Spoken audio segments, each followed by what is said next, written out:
Design a rectangular simply supported reinforced concrete beam over a clear span of 4 meters. The superimposed load is 20 kN per meter and support width is 300 mm each. Use M20 grade concrete and Fe 415 steel. Check the design for deflection. మనకు span ఇచ్చారు, clear span ఇచ్చారు, super imposed load ఇచ్చారు, width of the support ఇచ్చారు, grade of steel, grade of concrete ఇచ్చారు. మనము సింగ్లీ reinforced బీమ్ను design చేయాలి. Beam type వచ్చేసి simply supported beam. Deflection కూడా చెక్ చేయాలి.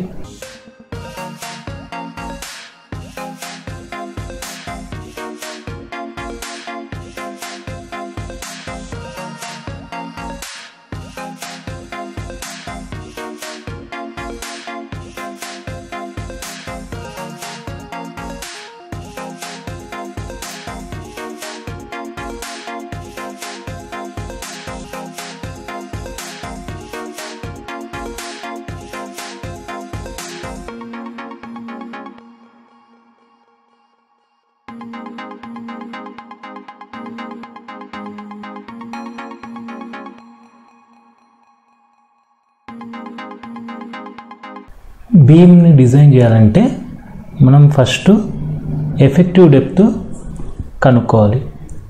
మనము ఒక రేంజ్ ఆఫ్ L/D తీసుకుంటాం. L/D 12 to 15 తీసుకుంటాం. అంటే D value L/12 to L/15 range అనుకుంటాం ఫస్ట్.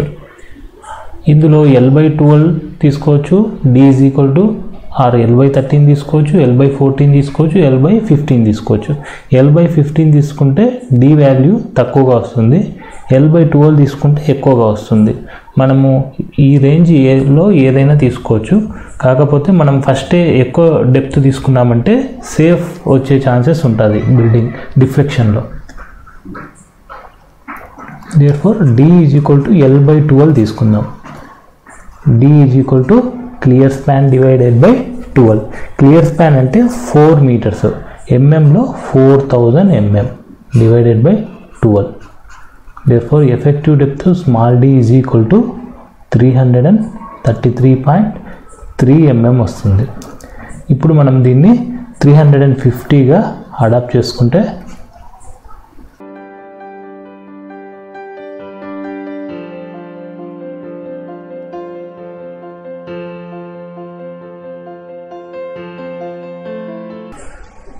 ఎఫెక్టివ్ డెప్త్ మనకు 350 mm ఉంది. సో మనకు ఓవరాల్ డెప్త్ కావాలంటే ఓవరాల్ డెప్త్ క్యాపిటల్ D,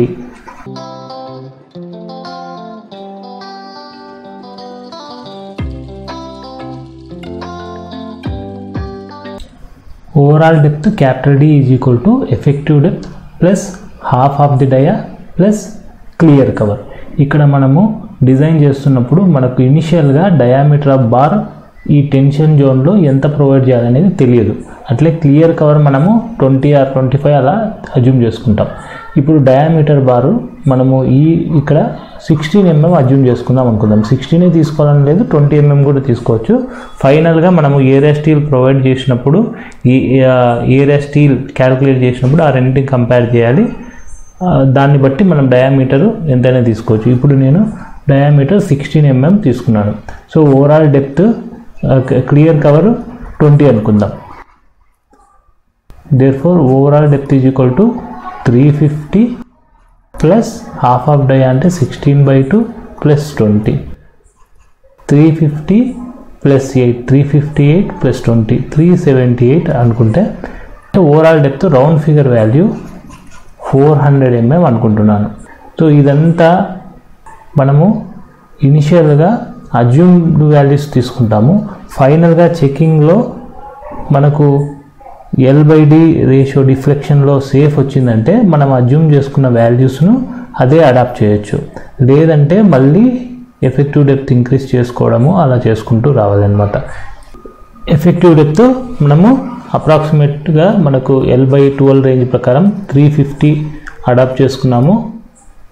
ఇప్పుడు next second step effective span calculate చేసుకోవాలి. సో ఎఫెక్టివ్ స్పాన్ క్యాలిక్యులేట్ చేయాలంటే 2 ఫార్ములాస్ ఉంటాయన్నాం కదా. ఒకటి ఏంటంటే centre to centre distance between the supports, అంటే ఈ సపోర్ట్ మధ్యలో నుంచి ఈ సపోర్ట్ మధ్యలో ఉన్న వరకు డిస్టెన్స్ తీసుకోవాలి. అదేమవుతుంది 4 మీటర్స్, అంటే ఇక్కడ క్లియర్ స్పాను ప్లస్ ఇక్కడ half of support width by 2 plus half of support width by 2. So first formula ఏంటంటే ఎఫెక్టివ్ స్పాన్ ఎల్ఈ అనుకుందాం. Effective span LE is equal to clear span plus half of support width plus half of support width both sides. 4 plus support width 300 mm, దాన్ని మీటర్లో మార్చుకుంటే 0.3 metre వస్తుంది. 0.3/2 plus 0.3/2. LE is equal to 4.3 metre. Second formula ఏంటంటే clear span plus effective depth. Clear span 4 meter, effective depth 350 mm. మీటర్లో అయితే ఇది 350/1000, that is 0.35 meter. Effective span 4.35 meter వస్తుంది. ఈ రెండు ఫార్ములాలో వచ్చిన వాల్యూస్లో మనము తక్కువగా ఉన్న వాల్యూ తీసుకోవాలి. LE is equal to minimum value of above 2, అంటే 4.3 మీటర్ 4.35 మీటర్, అందులో తక్కువ ఉన్న వాల్యూ 4.3 మీటర్ మనము ఎఫెక్టివ్ స్పాన్గా కన్సిడర్ చేస్తాం. నెక్స్ట్ కేసు లోడ్స్ క్యాలిక్యులేట్ చేయాలి. 1 మీటర్ లెంత్ ఆఫ్ బీమ్కు ఎంత లోడ్ పడుతుంది అనేది క్యాలిక్యులేట్ చేయాలి.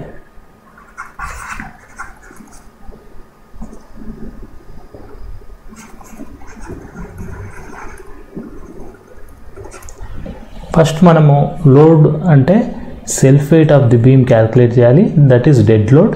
నెక్స్ట్ క్వశ్చన్లో ఇచ్చినట్లుగా ఇంపోజ్ లోడ్ ఇచ్చాడు, ఆ ఇంపోజ్ లోడ్ డైరెక్ట్గా తీసుకొని ఈ సెల్ఫ్ వెయిట్కు దాన్ని యాడ్ చేస్తే టోటల్ లోడ్ వస్తుంది. First self weight of the beam.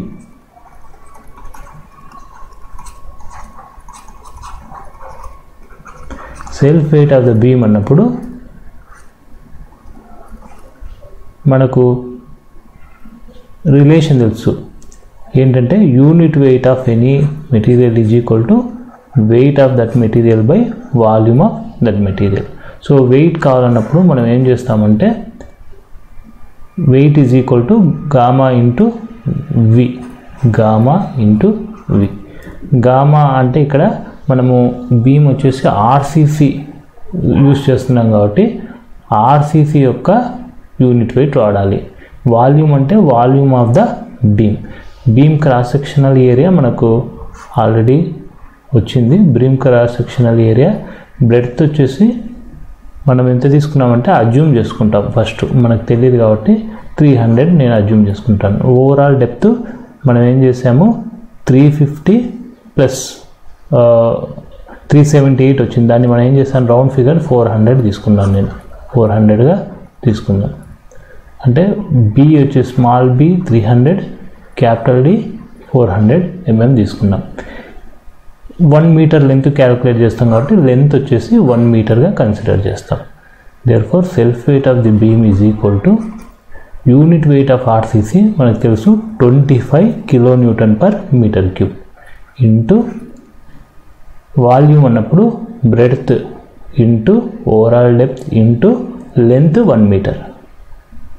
Breadth 300 mm అంటే 0.3 మీటర్ తీసుకుంటాను. Overall depth 0.4, length 1 meter. మనం ముందే చెప్పాను ఇక్కడ బ్రెడ్త్ బి 300 అనేది మనం అజ్యూమ్ చేసుకున్నాం, అజ్యూమ్డ్ వాల్యూ.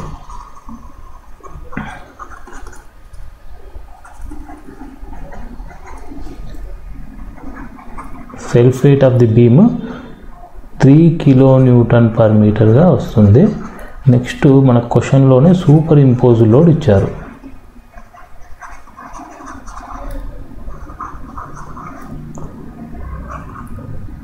ఈ వాల్యూ 20 kN/m. ఈ రెండింటిని యాడ్ చేస్తే మనకు టోటల్ లోడ్ ఎంత మన బీమ్ మీద వస్తుందో తెలిసిపోతుంది. Total load is equal to self weight of the beam super impose load of the beam 23 kN/m. ఇప్పుడు మనము ఫ్యాక్టర్ లోడ్ తీసుకోవాలి. అంటే dead load live load combination వచ్చినప్పుడు మనము సేఫ్ సైడ్గా ఒక ఫ్యాక్టర్ని కన్సిడర్ చేస్తాం కాబట్టి factor load total load into 1.5 23 into 1.5 that is W is equal to 34.5 kN/m. క్వశ్చన్లో ఇచ్చిన బీము సింప్లీ సపోర్టెడ్ బీమ్ కాబట్టి మనము బెండింగ్ మూమెంట్ క్యాల్కులేట్ చేసేటప్పుడు WL²/8 ఫార్ములా ఉపయోగిస్తాం.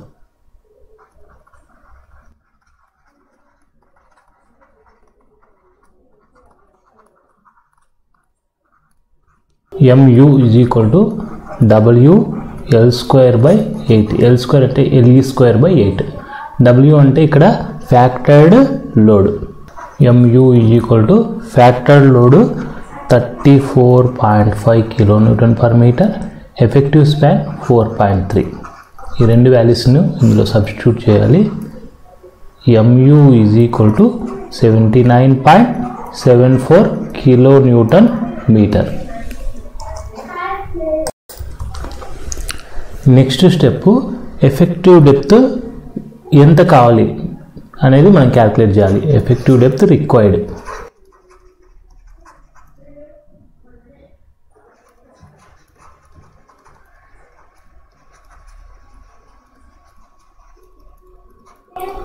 డి రిక్వైర్డ్ క్యాల్కులేట్ చేయాలి.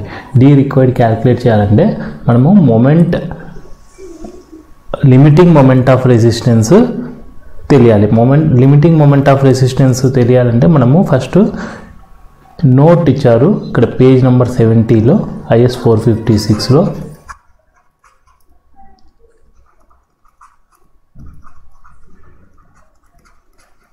ఈ నోట్ ఒకసారి అబ్జర్వ్ చేస్తే మనకు ఇచ్చిన గ్రేడ్ ఆఫ్ స్టీలు Fe415. Fe415కు XU maximum by D ratio 0.48గా ఉంటుంది. అందులో దీని నుంచి మనము XU maximum is equal to 0.48 times Dగా రాయొచ్చు. దీన్ని మనం లిమిటింగ్ మొమెంట్ ఆఫ్ రెసిస్టెన్స్ ఫార్ములాలో సబ్స్టిట్యూట్ చేస్తే 0.138 FCK BD² వస్తుంది.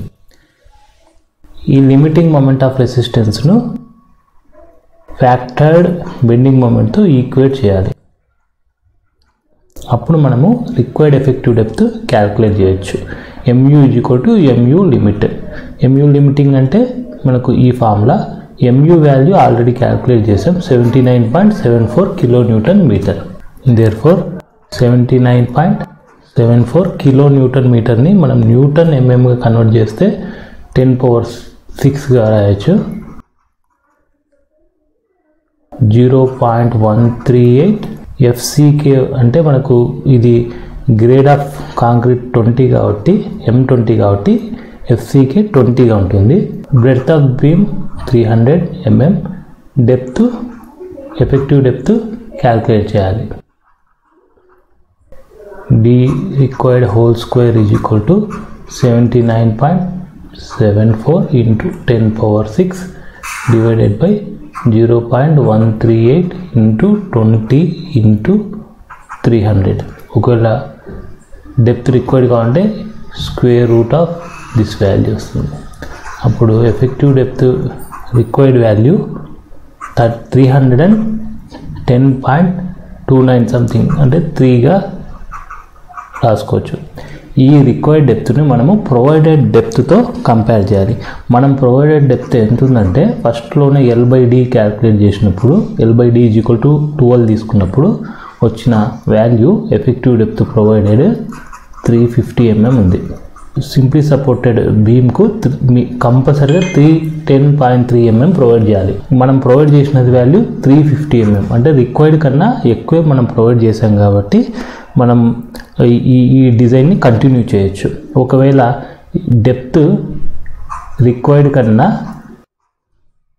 డెప్త్ ప్రొవైడెడ్ తక్కువగా ఉందనుకోండి, అంటే రిక్వైర్డ్ డెప్తే ఎక్కువగా ఉందనుకోండి మనం ప్రొవైడ్ చేసిన దానికన్నా, అప్పుడు మనం ఏం చేయాలంటే ఈ రిక్వైర్డ్ డెప్త్ని తీసుకోవాలన్నమాట. ఈ క్యాలిక్యులేషన్లో ఏది వస్తుందో అది తీసుకోవాలి. మన కేసులో ఇక్కడ రిక్వైర్డ్ డెప్త్ కన్నా ప్రొవైడెడ్ డెప్త్ ఎక్కువ ఉంది కాబట్టి మనం తీసుకున్నది కరెక్ట్ అనమాట. నెక్స్ట్ స్టెప్ రీఇన్ఫోర్స్మెంట్ క్యాలిక్యులేట్ చేయాలి. అంటే సింగిల్ రీఇన్ఫోర్స్డ్ బీమ్ కాబట్టి ఇది బాటమ్ టెన్షన్ జోన్లో మనము స్టీల్ బార్స్ ప్రొవైడ్ చేస్తాం. ఆ స్టీల్ బార్స్ ఎన్ని నంబర్స్ ప్రొవైడ్ చేయాలి, ఎంత ఏరియా స్టీల్ కావాలనేది మనం ఇప్పుడు క్యాలిక్యులేట్ చేయాలి. Fifth step tension reinforcement. అంటే ఏఎస్టీ తీసుకుంటాం, area of steel in the tension zone. ఈ టెన్షన్ జోన్లో ఉన్న స్టీల్ కావాలంటే మనము formula MU = 0.87 FY AST into D into 1 - FY by FCK into AST by D. ఈ B into D ఈ ఫార్ములాలో మనము వాల్యూస్ని సబ్స్టిట్యూట్ చేసి ASTని కనుక్కోవాలన్నమాట. MU వాల్యూ మనకు తెలుసు, ఆల్రెడీ క్యాలిక్యులేట్ చేసాం. 79.74 into 10⁶ Newton mm is equal to 0.87. FY అంటే 415. AST కనుక్కోవాలి. D అంటే ఎఫెక్టివ్ డెప్త్ ప్రొవైడెడ్, ఎంత ప్రొవైడ్ చేసాం 350 mm into 1 - FY అంటే 415, FCK 20 into AST by B అంటే 300 into ఎఫెక్టివ్ డెప్త్ ప్రొవైడెడ్ 350. ఇదంతా చేస్తే మనకు 79.74 into 10⁶ divided by 0.87415 into 350 is equal to AST into 1 ఈ వాల్యూ చేస్తే 415/20 into 300 into 350 వాల్యూ చేస్తే మనకు 197.61 into 10⁻⁻6 వస్తుంది. ఇంటూ AST ఎలాగో ఉంది ఇక్కడ. ఈ లెఫ్ట్ సైడ్లో ఉన్న వాల్యూ చూస్తే 631 వస్తుంది. సో 631 is equal to ఇది రైట్ సైడ్లో ఉన్న part AST minus 197.61 into 10⁻⁻6 AST into AST square. So ఈ పార్ట్ని లెఫ్ట్ వైపు తీసుకొస్తే 197.61 into 10⁻⁻6 AST square. ఈ ప్లస్ AST ఇటు వైపు వస్తే మైనస్ AST, ఇక్కడ ఆల్రెడీ ఎలాగో ప్లస్ 631 ఉంది, ఈజ్ ఈక్వల్ టు 0. ఈ ఈక్వేషన్ని మనం సాల్వ్ చేస్తే AST రెండు వాల్యూస్ని ఇస్తుంది. ఇది 4321.58 mm², ఇంకో వాల్యూ 738.886 అంటే 9 mm². ఇందులో 4321.58 mm² అనేది చాలా ఎక్కువ ఏరియా. దీనివల్ల మనం నంబర్ ఆఫ్ బార్స్ క్యాల్కులేట్ చేస్తే చాలా ఎక్కువ బార్స్ వస్తాయి. మనం అన్ని బార్స్ని మనము టెన్షన్ జోన్లో ప్రొవైడ్ చేయలేము కాబట్టి ఇది అవసరం లేదు. మనం తీసుకోవాల్సింది ఈ కింద ఉన్న వాల్యూ. ఈ AST ఇది AST రిక్వైర్డ్. మనకు ఉన్న beam size 300 mm by overall depth 400 mm AST steel bars area 738.9 mm² ఉండాలి. అంటే మనం స్టీల్ బార్ని ఏరియాలో చెప్పడం కాదు కానీ మనము నంబర్ ఆఫ్ బార్స్ రూపంలో చెప్పాలి. అందుకని మనము నంబర్ ఆఫ్ బార్స్ ఎన్ని ఉన్నాయో క్యాలిక్యులేట్ చేయాలి. అందుకోసం మనం ఒక డయామీటర్ ఆఫ్ బార్ని అజ్యూమ్ చేసుకుంటాం అన్నమాట. నేను ఇక్కడ డయామీటర్ ఆఫ్ బార్ను 16 mm అనుకుంటున్నాను. ఒక బార్ యొక్క ఏరియా క్యాలిక్యులేట్ చేస్తే area 116 mm dia bar small AST is equal to π/4 into 16² రాసుకుంటాను నేను. దీని నుంచి మనము నంబర్ ఆఫ్ బార్స్ క్యాలిక్యులేట్ చేయాలంటే number of bars small n is equal to AST required divided by area of 1 bar. అంటే AST required మనం ఇప్పుడే calculate చేసాము, 738.9 వచ్చింది mm². ఏరియా ఆఫ్ స్టీలు ఒక బార్కు 5/4 16 స్క్వేర్. దీని నుంచి number of bars n is equal to మనకు 3 పాయింట్ సంథింగ్ అంటే 4 బార్స్ వస్తాయి అన్నమాట. నెంబర్ ఆఫ్ బార్స్ 4గా మనము ప్రొవైడ్ చేస్తాము. ఈ 4 బార్స్ నుంచి మనం ఉపయోగించి ప్రొవైడెడ్ ఏరియా క్యాలిక్యులేట్ చేస్తే area of steel provided. So number of bars 4 కాబట్టి number into 1 bar area 5/4 into 1 bar 16 కాబట్టి 4 ఇంటూ 5/4 16 స్క్వేర్. ఈ ఏరియా ఆఫ్ స్టీల్ ప్రొవైడెడ్ మనకు ఎంత వస్తుందంటే 804.24 mm స్క్వేర్ అవుతుంది. ఇప్పుడు మనము డిఫ్లెక్షన్ను చెక్ చేయాలి. డిఫ్లెక్షన్ చెక్ అంటే L/D రేషియో మనకు సింప్లీ సపోర్టెడ్ బీమ్కి 20గా తీసుకుంటాం. ఇది కూడా IS 456లో క్లాస్ 23.2.1 ద్వారా తీసుకొని మనం దానికి మల్టిప్లికేషన్గా మాడిఫికేషన్ ఫ్యాక్టర్ని మల్టిప్లై చేస్తాం. L/D ప్రొవైడెడ్తో చెక్ చేస్తాం. ఈ చెక్ సాటిస్ఫై అవుతుంటే మనం అజ్యూమ్ చేసుకున్న 300 mm బ్రెడ్త్, ఓవరాల్ డెప్త్ ఇవన్నీ కూడా ఓకే అయినట్లు అనమాట. ఏరియా స్టీల్ అన్నీ ఓకే అయినట్లు. లేదంటే మళ్ళీ ఎఫెక్టివ్ డెప్త్ ఇంక్రీజ్ చేసుకొని మళ్ళీ డిజైన్ స్టార్టింగ్ నుంచి రావాలన్నమాట. లాస్ట్ స్టెప్ ఇది చెక్ ఫర్ డిఫ్లెక్షన్.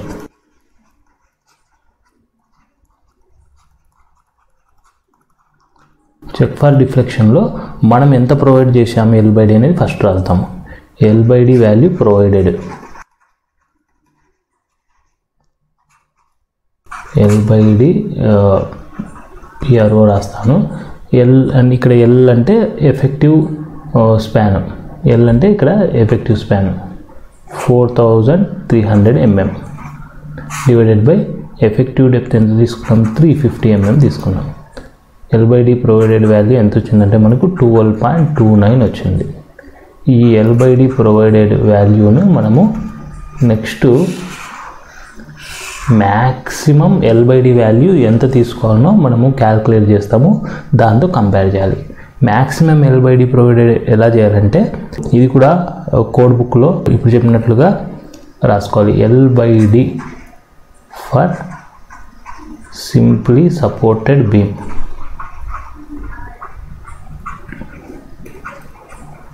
ఎంత ఉంటుందంటే 20గా ఉంటుంది. ఇది ఎక్కడ ఉంటుందంటే క్లాస్ 23.2.1 దీని పేజ్ నెంబర్ కూడా రాస్తాను. పేజ్ 37లో ఉంటుంది. ఏ కోడ్ బుక్లో IS 456 2000 వర్షన్. దీంట్లో మనం చూసి L/D రాసుకోవాలి. ఇక్కడ మనం maximum permitted value of L/D ఎంత ఉంటుందంటే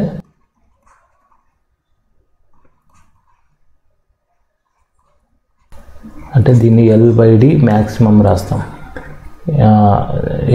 ఇది ఎంత తీసుకోవచ్చు అంటే L/D మ్యాక్స్ ఎంత తీసుకోవచ్చు అంటే మన basic value 20 into modification factor.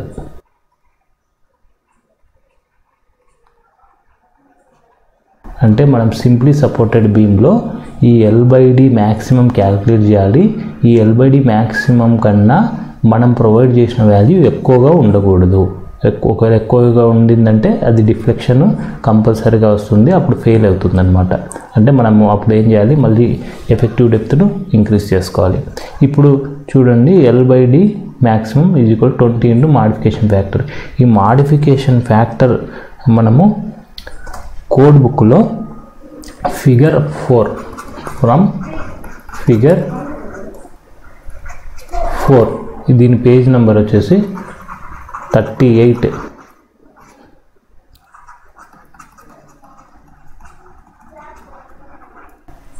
లో చూడాలి. ఇది ఎలా వస్తుందంటే స్ట్రెస్ ఇన్ స్టీల్ క్యాల్కులేట్ చేయాలి. స్ట్రెస్ ఇన్ స్టీల్ అండర్గా వర్కింగ్ లోడ్స్.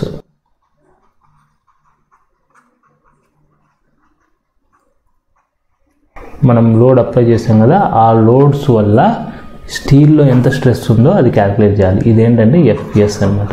ఈ FS ఎలా వస్తుందంటే ఇది డైరెక్ట్గా ఇదే ఫార్ములా, ఈ పేజ్ నెంబర్ 38లో చెక్ చేస్తే మనకు ఫార్ములా ఉంటుంది. అదేంటంటే 0.58 into FI area of steel required divided by area of steel provided.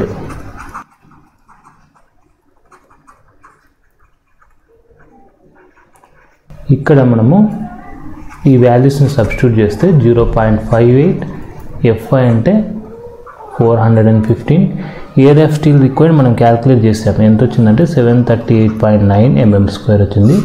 Area of steel provided అన్నప్పుడు 4 × π/4 16² చేసాము.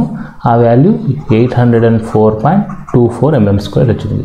దీన్ని మనం క్యాలిక్యులేట్ చేస్తే ఎఫ్ఎస్ వాల్యూ 221.14 N/mm² అవుతుంది.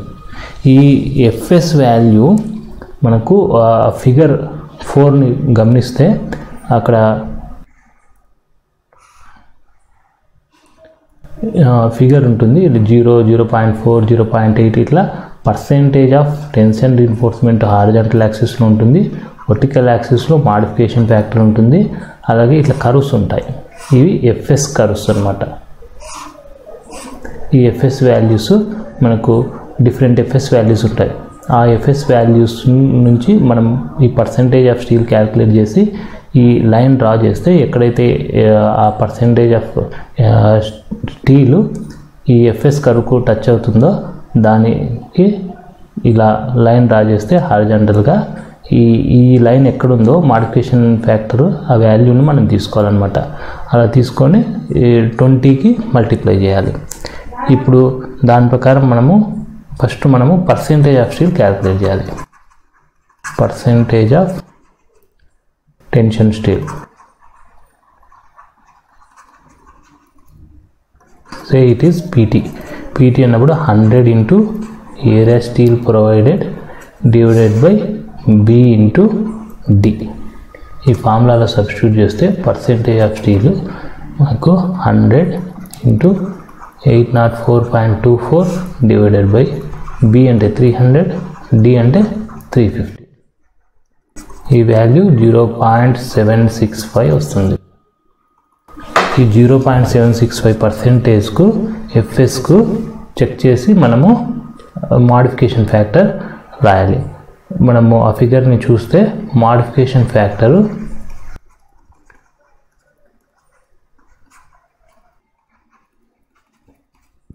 1.15 వస్తుంది. ఇప్పుడు మ్యాక్సిమం పర్మిటెడ్ L/D ఎంత ఉంటుంది? 20 × మాడిఫికేషన్ ఫ్యాక్టర్ అన్నాం కాబట్టి మాడిఫికేషన్ ఫ్యాక్టర్ 1.15. ఇప్పుడు ఈ వాల్యూ అంటే L/D మ్యాక్స్ మనకు 20 × 1.15 అంటే 23 అవుతుంది. అంటే మనకి L/D 23 కన్నా మించకూడదు. మనం ప్రొవైడ్ చేసిన వాల్యూ ఎంత వచ్చిందంటే 12.29 వచ్చింది. సో మ్యాక్సిమం కన్నా ఈ 12.29 తక్కువగానే ఉంది. So this is less than L/D max. Hence the design is okay. మనం తీసుకున్న ఎఫెక్టివ్ డెప్త్, బ్రెడ్త్ ప్రకారం మళ్ళీ డ్రాయింగ్స్ ప్రిపేర్ చేసుకోవచ్చు అన్నమాట.